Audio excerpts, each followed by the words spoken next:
Hello YouTube, today I want to talk about One Piece and specifically Hamburger. Now, who exactly is Hamburger? Well, he's the King of Ballywood and bears a striking resemblance to Abraham Lincoln and Uncle Sam.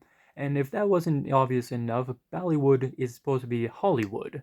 You haven't guessed it yet? Well, he's supposed to be the representation of America in One Piece, at least seemingly. But why do I find him so interesting that I want to make a video on him? Well, to be honest, I think the most interesting thing about him is his appearance in the live action series. He appears in season 2 during a flashback of the Revelry when Thalassa Lucas is talking about Dragon and how he's creating the Revolutionary Army. I find this to be the most interesting thing because he doesn't actually appear there in the manga. He doesn't actually appear until the Revelry arc, the stuff that we actually get to see. So why did Oda think he was so important that he needed to include him not only just in the live action, but specifically during this revelry? Is it just so that we have more thought of haha funny American guy named Hamburger, or is it something more? Well, let's talk about what we actually know about him through what we've seen in the actual manga. For starters, as I've already mentioned, he is there at the revelry, and the most kind of, interesting thing that isn't too notable is that he is appointed chairman, which doesn't really do too much, at least not at this revelry, as that wasn't the point of this revelry. It's everything surrounding the revelry that was so important about the arc. But the chairman's job is basically just to go over the itinerary and kind of lead the meeting. The most notable thing he did in the position is on day 4 when he talks about how King Wapol and King Cobra will no longer be attending the revelry. Outside of that, there really isn't anything to do with him coming to the chairman and the actual revelry itself. No, to be honest, the most notable thing is his journey up to the Marie-Joie, up to Pangea Castle, when he's on the gondola ride. See, he's on the gondola with Princess Shirahoshi and King Steady. While Shirahoshi doesn't really do too much, it's King Steady who we should be paying attention to, because this guy starts freaking out immediately, talking about how he swears he sees something. He turns around. There's a giant in the wall with a trident, which crazy thing to just randomly exclaim, which Hamburger kind of makes note of. To the first part when he's saying, like, oh my god, I think I see something, Hamburger replies with, are you always this loud? And then, after he has stated that there is a giant in the wall with a trident, Hamburger replies and says, no, that's impossible, you must be hallucinating, we're too high up, which I find that excuse to be rather interesting. Out of all of the possibilities you could say for a giant being in the wall with a trident, the reasoning why it can't be is because of the elevation. Like, if we were lower down, would that be like a totally normal thing? Hey, pay no mention, that's just the regular giant in the wall. He just chills there.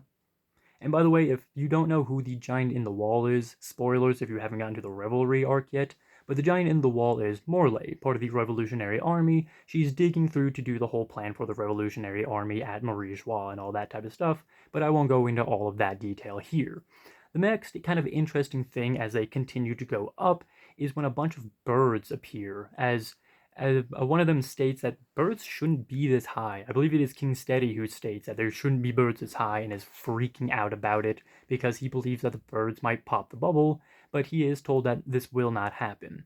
And I'd like to make note that these are not actually birds, but soot, created by Karasu, the guy who has the soot soot fruit, another member of the Revolutionary Army. Which, weird that we now have 2 Revolutionary Army members here. But wait, there's a third, because as Steady is freaking out about these birds, he asks the guard to pull out his gun and just start shooting at the birds before they come over and pop the bubbles. To which the guard replies, you don't need to worry, the birds will not do that, and then he lifts up his face masks and reveals that it is Sabo, another member of the Revolutionary Army.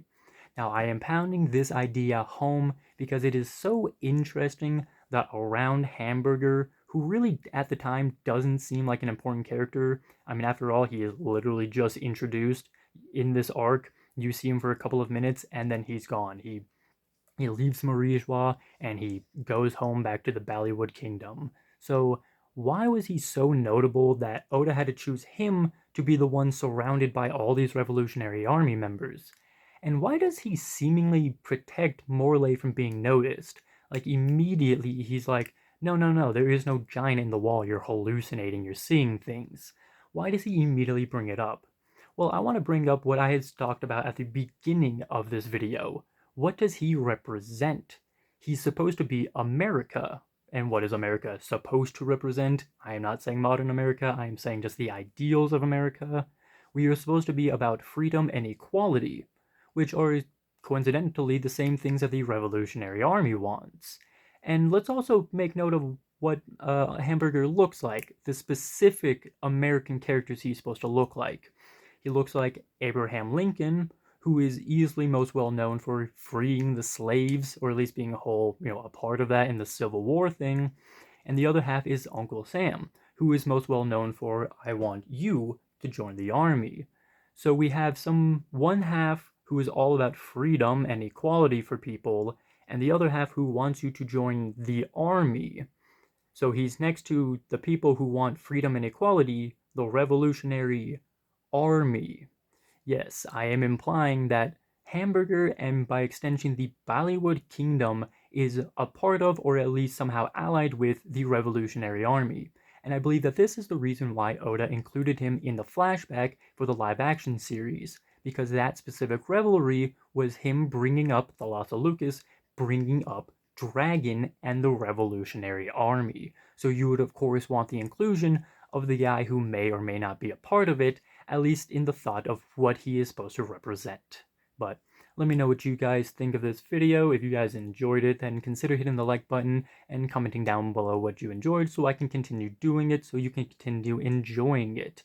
But if you didn't like the video, that's also fine. Go ahead and dislike it, but don't forget to comment down below what you didn't like so that I can improve upon it, so next time you see me, you actually enjoy me. And if you want to know when I upload instead of just randomly finding me again, then the best way to know is by subscribing. But that'll do it for this video. Until next time, bye guys.